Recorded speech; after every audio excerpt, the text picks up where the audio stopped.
स्वागत है आप सभी का। तो ये एक मोस्ट इम्पोर्टेंट वीडियो आपके लिए होने वाली है, क्योंकि काफ़ी सारे स्टूडेंट का मेरे पास एक कॉमन सा क्वेश्चन रहता है कि एग्जाम में पास कैसे करें। हमें टेंशन हो रही है, एग्जाम में हमें कुछ आता नहीं है, जो है कॉपी खाली रह जाती है, या फिर जो है क्वेश्चन हमें नहीं आते हैं, तो हम क्या करें। हमारे पास टाइम भी कम है, पढ़ने में हम वीक है, राइटिंग अच्छी नहीं है, इंग्लिश समझ में नहीं आती। तो ये काफ़ी सारी कॉमन सी जो प्रॉब्लम्स है, तो उनका एक ही उनका क्वेश्चन रहता है कि एग्जाम में पास करें तो करें कैसे। ठीक है, हमारी बैक लगने की टेंशन बनी रहती है। बहुत ही कॉमन सा क्वेश्चन और इम्पोर्टेंट क्वेश्चन है, तो इस क्वेश्चन के ऊपर ही आज हमारी ये वीडियो होने वाली है। मैं यहाँ पे आपको टिप्स और ट्रिक्स भी दूंगा कि कैसे आपको पास करना है।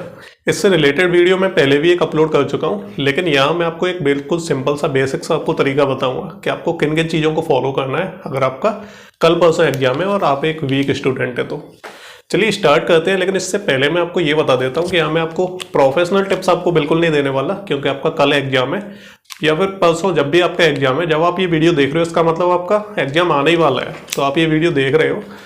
तो यहाँ मैं आपको प्रोफेशनल टिप्स नहीं दूंगा, जिसमें क्या है ये बातें बताई जाती हैं कि आप जो है सिलेबस देख लो एक बार पूरा, उसका रिवीजन कर लो, या फिर आप प्रीवियस ईयर के क्वेश्चन पेपर्स लगा लो, या फिर आप अच्छी राइटिंग लिख के आना। अब इनके कॉमन से एक ही आंसर है कि आपके पास टाइम काफ़ी ज़्यादा है, आप पहले से पढ़ते आ रहे हो पूरे साल। तो इस केस में आप प्रीवियस ईयर के क्वेश्चन पेपर भी लगा सकते हो, आप रिवीजन भी कर सकते हो, सिलेबस भी देख सकते हो, तभी ये पॉसिबल है। लेकिन अगर आपका कल एग्जाम है तो आप ये सारी चीज़ें कैसे कर सकते हो जबकि आप एक वीक स्टूडेंट भी हो। अच्छी राइटिंग का ये इश्यू है कि आप एक दिन में अच्छी राइटिंग कैसे लिख सकते हो। आप हमेशा से एक ही जैसी राइटिंग लिखते आए हो, तो आप एक दिन में आप कैसे राइटिंग बदल के बढ़िया राइटिंग लिख के आ सकते हो एग्जाम में। तो ये क्वेश्चन ही नहीं बनता है, ये नॉनसेंस क्वेश्चन है और आंसर भी इसका बिल्कुल नॉनसेंस है। चलिए स्टार्ट करते हैं इस वीडियो को। सबसे पहले मैं मान लेता हूँ कि आप एक वीक स्टूडेंट हो, आपने पूरे साल कुछ नहीं पढ़ा है, लेकिन मैं इतना समझता हूँ कि आपने इतना तो देखा ही होगा कि कौन कौन से आपके सब्जेक्ट हैं, और हर सब्जेक्ट के बारे में आपको बेसिक नॉलेज तो होगी। मान लीजिए कि आप 7th सेम के आपके एग्जाम है, तो instrumental method of analysis, pharmacy practice, industrial pharmacy, है ना, नोवल ड्रग डिलीवरी सिस्टम, इन सब्जेक्ट के बारे में आपको पता तो होगा ही एटलीस्ट। इनका इंट्रोडक्शन तो आप जानते ही हो कि इन सब्जेक्ट में क्या दिया हुआ है, और हर टॉपिक के बारे में थोड़ा थोड़ा आपको बेसिक नॉलेज तो होगी। चलिए, तो इतना मैं आपसे एक्सपेक्ट करता हूँ कि आपको इतना तो आता ही होगा। सेकंड थिंग ये है कि अगर आपका कल परसों एग्जाम है तो मैं हर बार आपको इंपॉर्टेंट क्वेश्चन देता हूँ। लास्ट टाइम जब मैंने दिए थे 7th सेमेस्टर के क्वेश्चंस, तो मेरी हमेशा कोशिश रहती है कि मैं आपको ज़्यादा क्वेश्चंस नहीं देता हूँ, क्योंकि आपके पास ऑलरेडी टाइम कम है, आपका कल परसों एग्जाम है, तो मैं आपको 20-30 क्वेश्चन नहीं दे सकता पूरे सब्जेक्ट से। लेकिन मैं आपको 10 से 15 क्वेश्चन जरूर देता हूँ, जो कि बहुत ज़्यादा नहीं है। अगर आप रात में पढ़ने बैठ जाते हो तो आप 5 से 6 क्वेश्चन आप आराम से कर सकते हो। काफ़ी स्टूडेंट है 10 क्वेश्चन भी कर लेते हैं, 15 भी कर लेते हैं, कोई बड़ी बात नहीं है। लेकिन वो जो क्वेश्चन होते हैं वो काफ़ी ज़्यादा इंपॉर्टेंट है। इस बार मैंने क्वेश्चन दिए हैं वो भी काफ़ी इंपॉर्टेंट है। प्रीवियस लास्ट टाइम मैंने जो क्वेश्चन दिए थे वो तो इतने ज़्यादा इंपॉर्टेंट थे कि 80 से 90% क्वेश्चन उसी में से आए थे। एक आध क्वेश्चन बस आउट हुआ था, बस क्या रहता है लैंग्वेज चेंज हो जाती है, टॉपिक हमारा सेम ही रहता है। तो मैं जो क्वेश्चन देता हूँ उनको आप तैयार जरूर कर लेना। अगर आपके पास टाइम है और नहीं है आपके पास, तब भी आप उन्हें एक बार रीड जरूर कर लेना, क्योंकि ज़्यादा नहीं देता मैं आपको, 10 से 15 क्वेश्चन ही देता हूँ। चलिए, तो आपका टाइम इंपॉर्टेंट है, तो फालतू चीज़ों को साइड करते हैं। अब मैं आपको बताता हूँ कि अगर आप एक वीक स्टूडेंट हैं तो आपको क्या क्या चीज़ें ध्यान रखनी है। सबसे पहले आप सिंसियर हो जाना कि अगर आपका कल एग्जाम है तो आपको ट्राई तो करना ही करना है कि थोड़ा बहुत तो आज रात को हम पढ़ ही लें, थोड़ा बहुत तो देख ही लें। काफ़ी स्टूडेंट क्या है वो वीक तो होते ही हैं, साथ में क्या है वो नौटंकियाँ भी बहुत देते हैं। समय उनके पास होता नहीं है, लेकिन फिर भी वो एंजॉय करते हैं, केवल बातें बनाने में टाइम निकाल देते हैं कि अरे क्या करें क्या कुछ नहीं करें। वो फालतू चीज़ों में टाइम वेस्ट कर देंगे, लेकिन ट्राई नहीं करेंगे थोड़ा भी पढ़ने का। तो ऐसे स्टूडेंट की थोड़ी बैक लगने के चांसेस ज़्यादा रहते हैं। लेकिन इन स्टूडेंट के लिए भी मैं कुछ टिप दूंगा, तो उसके लिए आप वेट कीजिए, मैं एंड में बताऊंगा कि ऐसे स्टूडेंट जिनको कुछ ही नहीं आ रहा है पूरे पेपर में, तो वो क्या करें। अब उनके लिए ये टिप काम की हो भी सकती है, नहीं भी हो सकती है, बाकी उनकी किस्मत पे डिपेंड करता है, ठीक है, कि वो पास होंगे या फेल होंगे। उनके लिए भी मैं बताऊँगा। अब हम बात करते हैं वीक स्टूडेंट की। तो सबसे पहले राइटिंग जैसी भी है आपकी, आप वैसे ही लिख के आना। टाइम का ध्यान रखना है आपको, टाइम बहुत ही ज़्यादा इंपॉर्टेंट चीज़ है।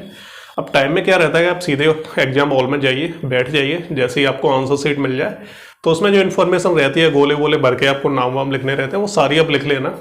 कई बार स्टूडेंट क्या बैठे रहते हैं आप आराम से तसल्ली में, जब उनका क्वेश्चन पेपर भी आ जाता है तब वो भरना स्टार्ट करते हैं उसे, ठीक है, तो उसमें क्या टाइम वेस्ट होता है।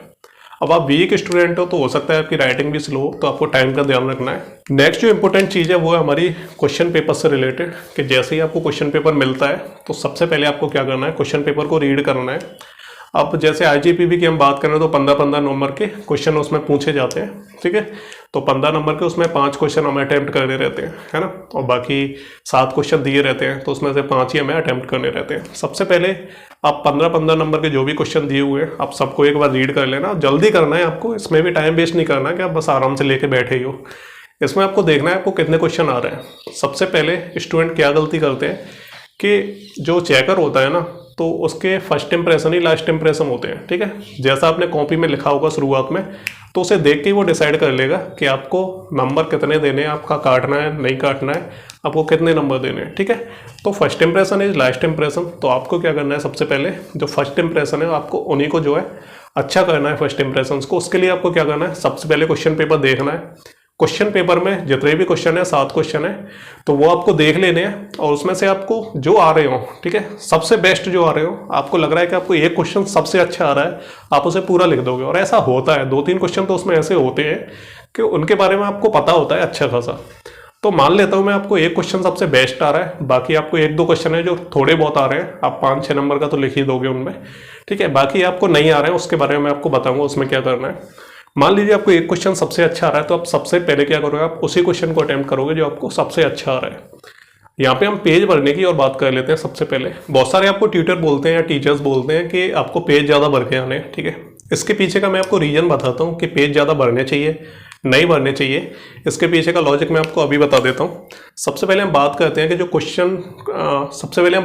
जो आंसर शीट आती है वो 32 पेजेस की आती है। बाकी अदर यूनिवर्सिटी में थोड़ा बहुत ऊपर नीचे हो सकता है, लेकिन हम 32 पेज की कॉपी मान के चलते हैं। इस केस में मैं आपको बताता हूँ 2 सिनेरियो। सबसे पहला उन लोगों के लिए जो इंटेलिजेंट होते हैं, जिनको 3-4 क्वेश्चन अच्छे से आ रहे होते हैं बढ़िया तरीके से एकदम, जिन्हें अच्छे तरीके से क्वेश्चन आ रहे हैं, जो पढ़ाई में अच्छे हैं, तो वो अगर 22 से लेकर 24 पेज भी भर देते हैं ना, तो उनके लिए सफिशिएंट है।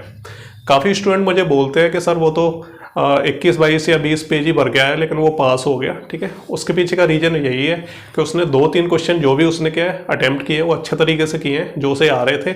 इसकी वजह से अगर आप कम पेज भी भरते हो ना, लेकिन आप क्वेश्चन सारे अच्छे तरीके से अटेम्प्ट कर देते हो, आपको अच्छे से आ रहे हैं उसके आंसर, तो आपके लिए इतने पेज ही सफिशिएंट है।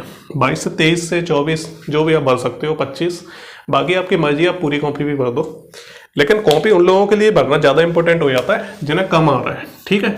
ये दूसरा सिनेरियो हमारा कि आप एक वीक स्टूडेंट है, तो आपको क्या है, ज़्यादा क्वेश्चन नहीं आ रहे हैं, 1-2 मुश्किल से क्वेश्चन आ रहे हैं, बाकी आपको नहीं आ रहे हैं, तो उस केस में आपके लिए ज़्यादा अटेम्प्ट करना जरूरी हो जाता है, ज़्यादा पेज आपको अटेम्प्ट करने पड़ते हैं। ज़्यादा के लिए मेरा मतलब ये भी नहीं है कि आप जो है सप्लीमेंट्री ले लो, ठीक है। सप्लीमेंट्री लेने की आपको ज़रूरत नहीं है, ठीक है, क्योंकि अगर आप सप्लीमेंट्री लोगे ना, तो वहाँ पे चेकर जो 10 साल से कॉपियाँ चेक कर रहे हैं, तो वो देख के ये समझ जाएंगे कि इसने कोशिश की है, ठीक है। इसने क्या है, फालतू जो है लिखने की कोशिश की है, क्योंकि वो इतने सालों से जो है कॉपियाँ चेक कर रहे हैं वहाँ बैठ के। तो वो लोग बेवकूफ़ नहीं है, वो जानते हैं कि यहाँ पे आप कुछ ना कुछ लोचा करने की कोशिश कर रहे हो, आपने फालतू लिखा है, इस वजह से आपके इतने पेज भर गए और आपने जो है सप्लीमेंट्री भी लिया, ठीक है। तो अलग से आपको कॉपी लेने की कोशिश नहीं करनी बिल्कुल भी। जो भी आपको आ रहा है वो आप 30 पेज के अंदर ही अंदर कर दो, ठीक है। अगर आपको 1-2 क्वेश्चन आ रहे हैं तो आप जो है मैक्सिमम 30 पेज भर सकते हो, ठीक है। इसके पीछे मैं आपको और भी चीज़ें बताऊंगा। तो पेज का ये सिंपल सा कॉन्सेप्ट है कि अगर आप होशियार हो, आपको अच्छे से क्वेश्चन आ रहे हैं, 3-4 क्वेश्चन बढ़िया तरीके से, तो आप 20-22 पेज भर दो, काफ़ी आपके लिए सफिशिएंट है। आपको क्वेश्चन नहीं आ रहे हैं तो थोड़े ज़्यादा पेज आपको भरने पड़ेंगे। चलिए, तो ये हमारे पेज वाली बात होगी। सबसे पहले आपको क्वेश्चन पेपर देखना है, जो क्वेश्चन आ रहा है सबसे पहले आपको उसी क्वेश्चन को अटेम्प्ट करना है, ठीक है। अटेम्प्ट करने में आपको क्या क्या चीज़ें ध्यान रखनी है। सबसे पहले आपको पेज भरने होंगे। आप जब आप पहला क्वेश्चन अटेम्प्ट करेंगे ना, जो आपको सबसे अच्छे से आ रहा है, तो आपके पास वही एक सिंपल मौका है कि आप ज़्यादा से ज़्यादा पेज उसमें भर पाओ। और जो क्वेश्चन नहीं आ रहा है तो उसमें आप ऑब्वियसली ज़्यादा पेज नहीं भर पाओगे, तो आपको जो क्वेश्चन आ रहा है उसमें आपको पेज भरने हैं, ठीक है। पेज भरने का एक सिंपल सा तरीका मेरे पास है, जो मैं भी हमेशा यूज करता था और हमेशा ये तरीका काम किया है। तो पेज भरने के लिए आपको क्या करना है कि जो भी आपका आंसर है, तो उसमें क्या पैराग्राफ होते हैं। कुछ आपने लिखा, फुल स्टॉप लगा के फिर आगे लिखा आपने, फिर आपने लिखना स्टार्ट किया, फिर फुल स्टॉप लगाया, फिर आपने लिख के, इस तरीके से आप लिखते चले जाते हैं।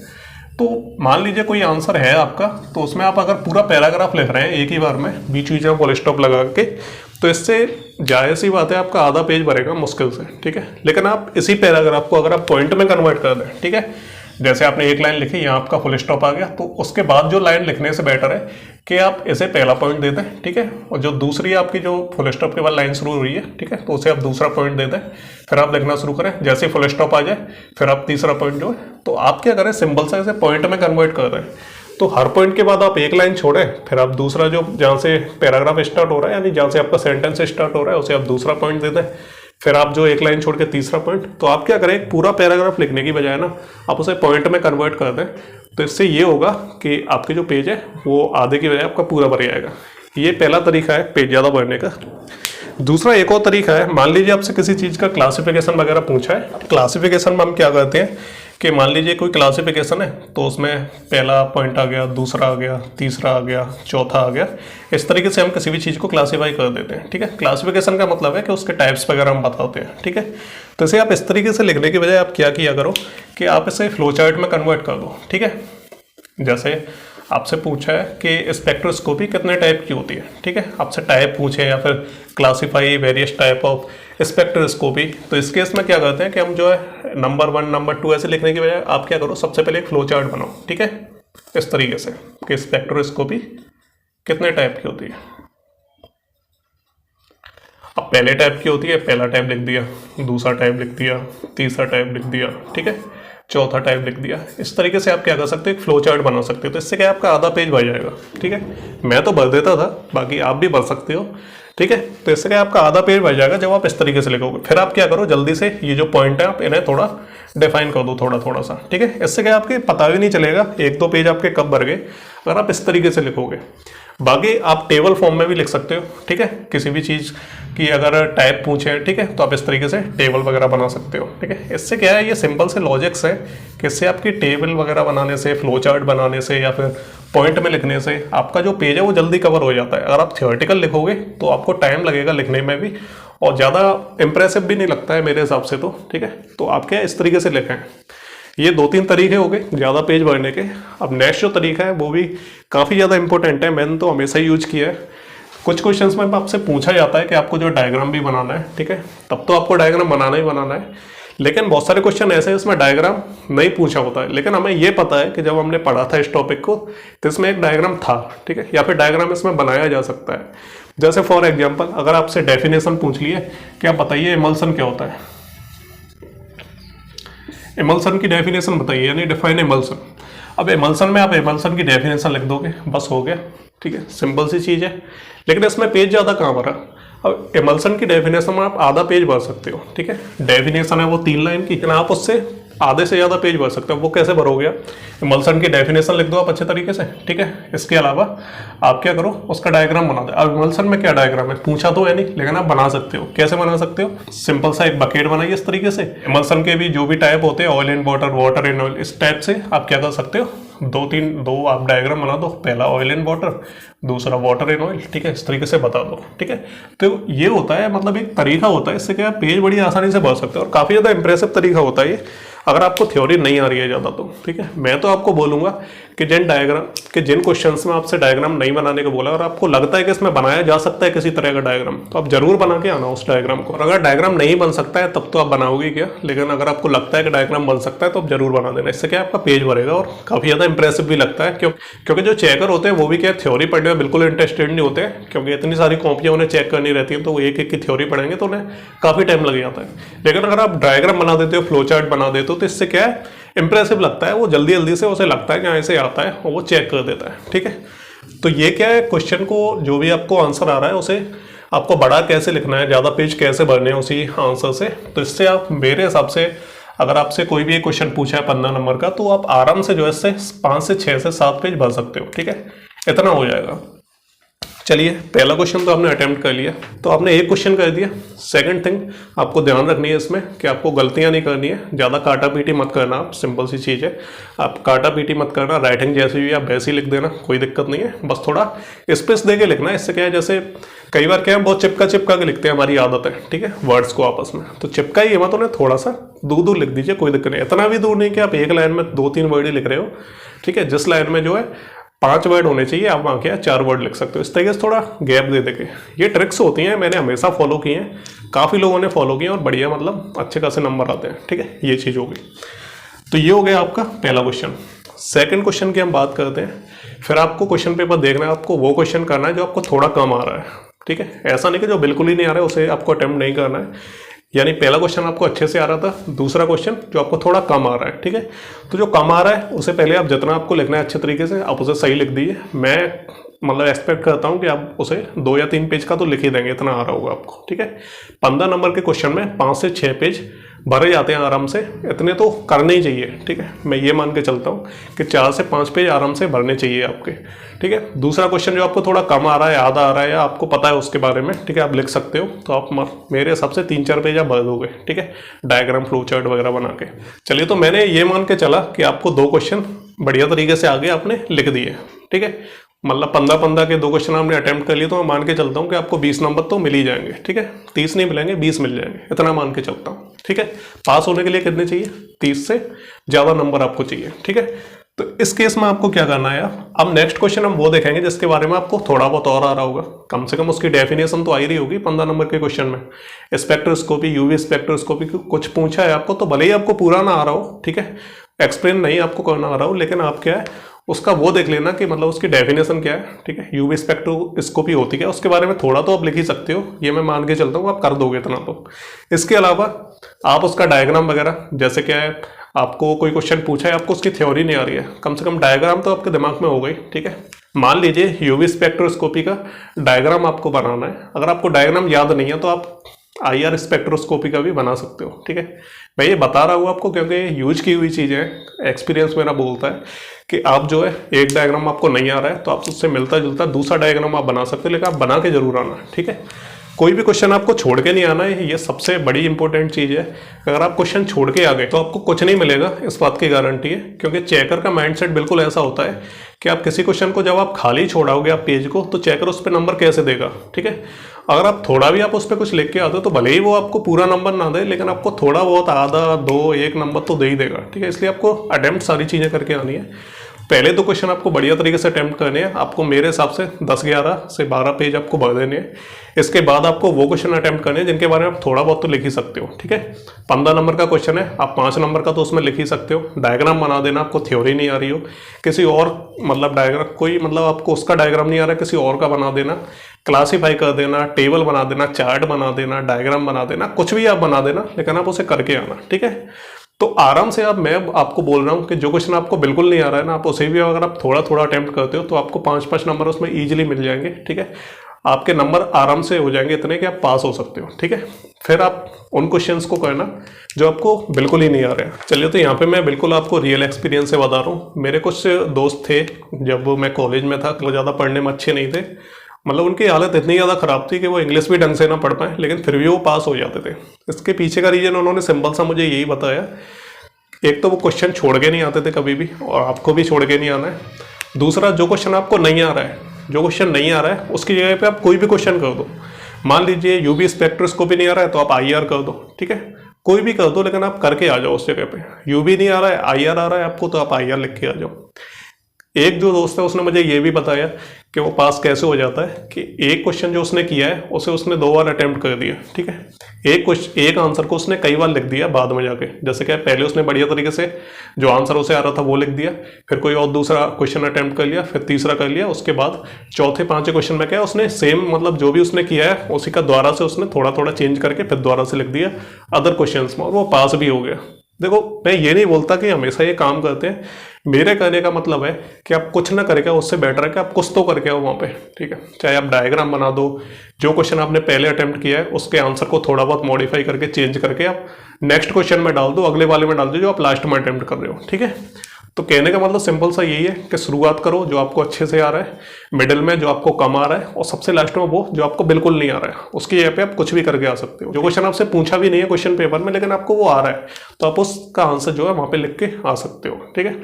तो ये सिंपल सी टिप्स हैं जो आपको फॉलो करनी है। इससे क्या है, बहुत सारे लोग पास भी होते हैं, बिल्कुल मेरा रियल लाइफ एक्सपीरियंस बोलता है। बहुत सारे मेरे फ्रेंड हैं जो हमेशा यही करके आते थे, उन्हें इंग्लिश पढ़ना तक नहीं आता था, लेकिन आज तक उनकी बैक भी नहीं आई। सिंपल सी चीज़ है, और यूनिवर्सिटी एग्जाम में पास होना बिल्कुल आसान है, बस यही सिंपल सी टिप्स आपको जो फॉलो करनी है। चलिए, अब मैं आपको ये बताता हूँ कि जो क्वेश्चन नहीं आ रहे हैं उनका क्या, उनकी जगह पे आप क्या करोगे। देखो, 3 पार्ट में आप अपने आंसर शीट को डिवाइड कर देना। शुरुआत में आप वो लिखोगे पहले पार्ट में जो आपको बहुत अच्छे से आ रहे हैं, जो क्वेश्चन आपको अच्छे से आ रहे हैं उन्हें आप पार्ट 1 में लिखोगे। मैं मान के चलता हूँ कि 2 क्वेश्चन आपको अच्छे से आ रहे हैं तो आपने 10 से 11 पेज आपको भरने हैं, क्योंकि आपको जो आ रहा है उसी से आप पेज भर सकते हो, बना के आप पेज नहीं भर सकते। ठीक है, तो आप 10 से 12 पेज आप भर सकते हो। ठीक है, ये पार्ट 1 हो गया। सेकंड जो हमारा पार्ट आता है वो आता है पार्ट 2। ये हमारा मिडिल वाला पार्ट होता है। ये स्टार्टिंग पार्ट, शुरुआत आपको अच्छे से करनी है। जो मिडिल पार्ट है उसमें आपको वो क्वेश्चन अटेम्प्ट करने हैं जो आपको थोड़े कम आ रहे हैं। ठीक है, ऐसे क्वेश्चन होते हैं जो हमें आ रहे होते हैं लेकिन हम पूरा नहीं कर सकते उन्हें। तो इस टाइप के जो क्वेश्चन रहते हैं ना, जो आपको थोड़े कम आ रहे हैं, उसमें आप एक चीज़ कर सकते हो। ठीक है, कि उसमें क्या करना, जैसे थोड़ा बहुत आपको आ रहा है, ठीक है, आपने वो लिख दिया, 4-5 नंबर का तो आप लिख ही दोगे, इतना तो आपको आ ही जाएगा। इसके अलावा जो आपको नहीं आ रहा है, जैसे आप उसमें किसी भी, जैसे आपसे यूवी स्पेक्ट्रोस्कोपी पूछा, आपने इंट्रोडक्शन लिख दिया पूरा। इसके अलावा आपने उसका इंस्ट्रूमेंटेशन वगैरह भी आपको करना है। तो अगर आपको इंस्ट्रूमेंटेशन ध्यान नहीं आ रहा है तो आप किसी अदर का बना दो, IR का बना दो, किसी अदर का बना दो, लेकिन आप बना के जरूर आओ, है ना। तो अगर आपको कोई आंसर नहीं आ रहा है, थोड़ा थोड़ा आ रहा है, तो आप उसे लिख दो जितना आपको आ रहा है। इसके अलावा उसमें किसी अदर क्वेश्चन का आप डायग्राम बना सकते हो या कोई भी आप फ्लो चार्ट बना दो, थोड़ा थोड़ा कुछ पॉइंट बना के आप उसमें लिख सकते हो। मैं मान के चलता हूँ कि आप लगभग 3-4 पेज आप उसमें भर दोगे अगर आप इस तरीके से करोगे। 3-4 नहीं, आप 2-3 पेज तो भर ही दोगे, 2.5 पेज भर दोगे, 2 पेज भर दोगे, वो जरूरी है। तो जो क्वेश्चन आपको कम आ रहे हैं वो आपको मिड पार्ट में रखने हैं। फिर आता है सबसे आखिरी पार्ट, ठीक है, जो हमारा लास्ट पार्ट है। इसमें हमारे वो क्वेश्चन आएंगे जो आपको बिल्कुल ही नहीं आ रहे हैं। जो बिल्कुल क्वेश्चन नहीं आ रहे हैं, तो अब यहाँ पे दोनों तरह के स्टूडेंट के लिए, एक तो वो जिन्हें थोड़ा बहुत आ रहा था, जो बस वीक थे लेकिन उन्होंने ट्राई किया, इतना उन्होंने कर दिया। नेक्स्ट आते हैं जिन्हें कुछ नहीं आ रहा है बिल्कुल, जिन्होंने ना तो पढ़ाई की बिल्कुल, तो उन स्टूडेंट के लिए भी ये वाली टिप्स जो है काम आ भी सकती है, नहीं भी आ सकती है। तो कॉलेज टाइम पे मेरे काफ़ी सारे फ्रेंड्स हैं, इसमें होशियार भी थे, अच्छे भी थे, इंटेलिजेंट भी थे, वीक भी थे, और कुछ जो है बिल्कुल ही नहीं पढ़ते थे, बस चिल मारते थे। ठीक है, तो एक्चुअली वो क्या करते थे, तो उनका सिंपल सा फंडा है। जो वीक स्टूडेंट थे, तो जिन्हें आता था, जितना उन्होंने करना रहता था उतना वो कर लेते थे। बाकी फिर उनका ये रहता था बताने का तरीका, जब मैं उनसे पूछता था कि क्या कुछ कर लिया, तो वो बस यही बताते थे कि जो उन्होंने आंसर पहले लिखे थे ना, तो वही आंसर उन्होंने, जो क्वेश्चन उन्हें नहीं आ रहे होते थे लास्ट पे, वो उन्हीं के साथ उनका आंसर लिख देते थे। यानी मिला के, जैसे उन्हें 2 क्वेश्चन आ रहे थे और बाकी उन्होंने थोड़े बहुत आ रहे थे, तो उन सब में से थोड़ा थोड़ा कर आके उन्होंने आखिरी वाले क्वेश्चंस में लिख दिया जो उन्हें बिल्कुल नहीं आ रहे थे। ठीक है, तो ये जो ट्रिक है वो उनके लिए काम करती थी, बिल्कुल करती थी, और आज तक उनकी कभी बैक नहीं आई। तो ये जो सेम ट्रिक है ना, कि आपने 1-2 क्वेश्चन कर लिए, थोड़े बहुत आपको अदर क्वेश्चन आ रहे हैं, तो उन सबका मिला मिलू के आपने लास्ट वाले में आंसर लिख दिया। तो एक इंपॉर्टेंट चीज़ है। और चेकर का भी माइंडसेट बिल्कुल ऐसा होता है कि वो खाली पेज पे आपको नंबर नहीं देगा। अगर आप उसकी जगह पे कुछ भी लिख देते हो, कुछ भी मतलब सिलेबस से रिलेटेड ही बोल रहा हूँ मैं, बाकी आप हिंदी की कविता लिख के मत चले आना, तो आप क्या कर सकते हो, पेज खाली नहीं छोड़ना है आपको, क्वेश्चन आप सारे अटेम्प्ट कर सकते हो। और जो भी आपको नहीं आ रहा है उसकी जगह पे आपने जो पहले प्रीवियस क्वेश्चंस किए हैं, जो आंसर किए हैं, आप उसमें से थोड़ा थोड़ा मॉडिफाई करके और उसका मिला जुला के आप लिख सकते हो। ठीक है, पेज खाली मत छोड़ना बस। ठीक है, मैक्सिमम मैं आपको बता रहा हूँ, अगर आप वीक स्टूडेंट हैं, 2 क्वेश्चन ही आपको आ रहे हैं और बाकी आपको थोड़ा बहुत आ रहा है किसी के बारे में, तो आप मिला मिलू के मेरे हिसाब से आप 25 पेज भी भर के आ गए ना, तो पास होने की गारंटी बिल्कुल फिक्स है, आप पास हो जाओगे। ठीक है, यही सेम चीज़ मैं बोलता हूँ कि जिन्होंने कुछ नहीं पढ़ा है उनको फॉलो करनी चाहिए। जितना भी उनको आ रहा है पहले अच्छे तरीके से उसे लिख दें, डायग्राम वगैरह बना दें। ठीक है, डायग्राम जो पूरे साल वो पढ़े हैं, मान लीजिए इंस्ट्रूमेंटल मेथड ऑफ एनालिसिस वो पूरे साल पढ़े हैं, 3-4 महीने 5 महीने वो पढ़े हैं, कभी तो ऐसा हुआ होगा कि उन्हें कोई ना कोई डायग्राम तो उन्हें याद रह गया होगा। ठीक है, तो वो डायग्राम बना दें। कभी तो कोई ऐसा टॉपिक हुआ होगा कि उन्हें थोड़ा बहुत उसके बारे में पता होगा, तो अब वो उसे बना के लिख सकते हैं। लास्ट टाइम मैं बोल रहा हूँ, सिंपल सी चीज़ है कि आपको कुछ भी छोड़ के नहीं आना है। जो भी आपके दिमाग में आ रहा है सब्जेक्ट से रिलेटेड, वो आप क्वेश्चन में जो है आंसर की फॉर्म में लिख सकते हो। ठीक है, सिंपल सा फंडा है, ये सिंपल सी टिप्स हैं, और बाकी आपकी किस्मत के ऊपर है। लोग फेल भी होते हैं, पास भी होते हैं। तो मोस्टली केसेज में देखा गया है कि आप इतना भी ट्राई करते हो ना, तो आप जो पास हो जाओगे, कोई टेंशन नहीं है उसमें। ठीक है, मैं ये नहीं बोलता कि आप 30-32 पेज की कॉपी भी भर दो आप। ठीक है, बिल्कुल नहीं बोलता मैं। ठीक है, आप क्या है, मुश्किल से अगर आप इंटेलिजेंट हो, 3 क्वेश्चन आपको अच्छे से आ रहे हैं, तो आप 20-22 पेज भर सकते हो, सफिशिएंट है आपके लिए। ठीक है, और बाकी शुरुआत के पेज आपको थोड़े ज़्यादा भर देने, क्योंकि उसी टाइम पे आपको क्वेश्चन एक आध आ रहा होता है अच्छे तरीके से, तो आप उसी से पेज भर सकते हो। तो शुरुआत में जो भी अच्छे क्वेश्चन आपको आ रहे हैं आप उन्हें अटेम्प्ट कर लो। मिडिल में आप उन क्वेश्चंस को रखो जो कि आपको थोड़े बहुत कम आ रहे हैं, पूरे नहीं आ रहे हैं, थोड़ा बहुत आ रहा है उनके बारे में, तो मिडिल में आप उन आंसर्स को कर दो। और सबसे लास्ट में आप उन्हें रखो जो आपको बिल्कुल नहीं आ रहे हैं। ठीक है, उनको आप बिल्कुल लास्ट में अटेम्प्ट करो। ठीक है, तो ये रहता है। तो ये सिंपल सी टिप्स हैं, ज़्यादा आपको इसमें कुछ सोचना नहीं है। बाकी चेकर का माइंडसेट बिल्कुल सिंपल सा यही होता है, वो ही मैं आपको बता देता हूँ कि चेकर क्या करते हैं। अब देखो, मैंने तो कॉपियाँ चेक नहीं की हैं, लेकिन मुझे लगता है कि बिल्कुल ऐसा ही होता होगा। ठीक है, अगर मैं एक चेकर होता तो मैं क्या करता। ठीक है, तो वो मैं आपको बताता हूँ कि मैं एक चेकर होता तो बेसिकली क्या होता है, जब भी यूनिवर्सिटी एग्जाम होते हैं और कॉपियाँ चेक होने जाती हैं तो काफ़ी बंडल के बंडल बन के जाते हैं, क्योंकि बहुत सारी यूनिवर्सिटीज़ हैं। ठीक है, फार्मेसी की बहुत सारे कॉलेज हैं, तो सबकी बहुत सारी कॉपियाँ होती हैं, लाखों कॉपियाँ होती हैं, और वो क्या है, सीधे भोपाल पहुँचती हैं चेक होने के लिए। अब काफ़ी सारे टीचर्स को वहाँ अपॉइंट किया जाता है, उन्हें बिठाला जाता है। ठीक है, फिर उन्हें क्या है, कॉपियाँ दी जाती हैं, पूरे के पूरे उन्हें गट्ठर दिए जाते हैं। ठीक है, तो मान लीजिए एक टीचर है, उसे एक गट्ठर बना के दे दिया। अब एक टीचर क्या है भाई, वो पूरे दिन कॉपियाँ चेक करेगा, वो भी तो चाहता है कि उसकी कुछ कमाई वगैरह हो। ठीक है, तो मैं मान के चलता हूँ कि एक कॉपी चेक करने को उन्हें 5 रुपये मिलते होंगे। ठीक है, एक कॉपी चेक करेंगे तो उन्हें 5 रुपये मिलेंगे, तो उनकी कोशिश रहेगी कि वो ज़्यादा से ज़्यादा कॉपियाँ चेक करें। ठीक है, अब ज़्यादा से ज़्यादा कॉपियाँ वो चेक करेंगे तभी उनकी जो अर्निंग है वो ज़्यादा होगी पूरे दिन में। ठीक है, तो इस केस में वो क्या करेंगे, अगर वो एक कॉपी उठाएंगे, उसे बढ़िया तरीके से पढ़ना शुरू कर दें। ठीक है, एक कॉपी उठाएं, उसकी पूरी थ्योरी पढ़ें एक एक करके, फिर डायग्राम देखें सही है गलत है। इस तरीके से अगर वो हर एक कॉपी को चेक करेंगे ना, तो मुझे नहीं लगता कि वो 50 कॉपियाँ भी चेक कर पाएंगे पूरे दिन में। ठीक है, तो अगर वो 50 कॉपियाँ भी चेक नहीं कर पाएंगे तो वो 200-250 रुपये भी नहीं कमा पाएंगे। तो प्रॉब्लम यहाँ पे आती है। इस केस में क्या होता है, यहाँ पे चेकर क्या करते हैं, तो वो क्या करते हैं, उनकी अर्निंग ज़्यादा से ज़्यादा हो तो वो उसके लिए क्या करते हैं, कॉपी उठाते हैं, शुरुआत के जल्दी से पेज देखें। ठीक है, 7, 8, 9 पेज जल्दी जल्दी मतलब उन्होंने देखे शुरुआत के, क्या भाई इसने सही लिखे हैं। इसलिए मैं बोलता हूँ कि अगर पहले ही आपने गलत सलत लिख दिया होगा तो उसका ध्यान जाएगा। ठीक है, आपके आंसर्स पे, और फिर वो काटापीटी करेगा। इस केस में आपको क्या करना है, पहले आपको सही लिखना है, इसीलिए मैं बोलता हूँ। तो अगर आप पहले सही लिखोगे तो फर्स्ट इंप्रेशन आपके अच्छे होंगे, तो वो जल्दी से आपकी चेक करता चलेगा, यानी उसे लगेगा कि शुरुआत में आपने सही लिखा है, मतलब आगे भी सही लिखा होगा, तो वो जल्दी जल्दी चेक करता जाएगा, मिडिल में भी, एंड में जाके वो जल्दी से चेक कर देगा, यानी ज़्यादा ध्यान नहीं देगा अगर आपने शुरुआत में सही किया है तो ये तरीका होता है। और इसी से वो क्या है, जल्दी जल्दी कॉपियाँ चेक नहीं करेंगे तो वो ज़्यादा कमाई नहीं कर पाएंगे। तो इसके लिए वो क्या है, जल्दी जल्दी कॉपियाँ चेक करते हैं। इसलिए आंसर सही तरीके से लिखो, शुरुआत के आंसर सही लिखो, ताकि आपके जो इंप्रेशन है वो सही रहे उनकी नज़रों में, और वो जल्दी जल्दी आपकी कॉपी चेक कर दें। तो ये सिंपल सा माइंडसेट रहता है एक चेकर का।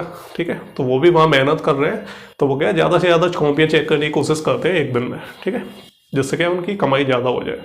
तो बस यही एक सिंपल सा तरीका है, यही आपको टिप्स को फॉलो करना है। बाकी आपको कोई भी प्रॉब्लम होती है तो वो आप मुझे कमेंट करके बता सकते हो।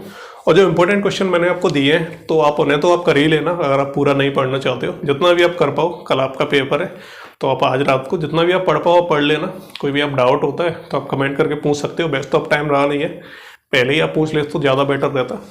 तो फिर भी आप इन चीज़ों को ध्यान रखना, माइंड में रखना। बाकी आप करके आना अच्छे तरीके से, अगर आपका एग्जाम आने वाला है तो उसके लिए पहले से ही आपको ऑल द बेस्ट। तो ये था हमारा वीडियो, तो मिलते हैं अगले वीडियो में, तब तक के लिए goodbye and take care.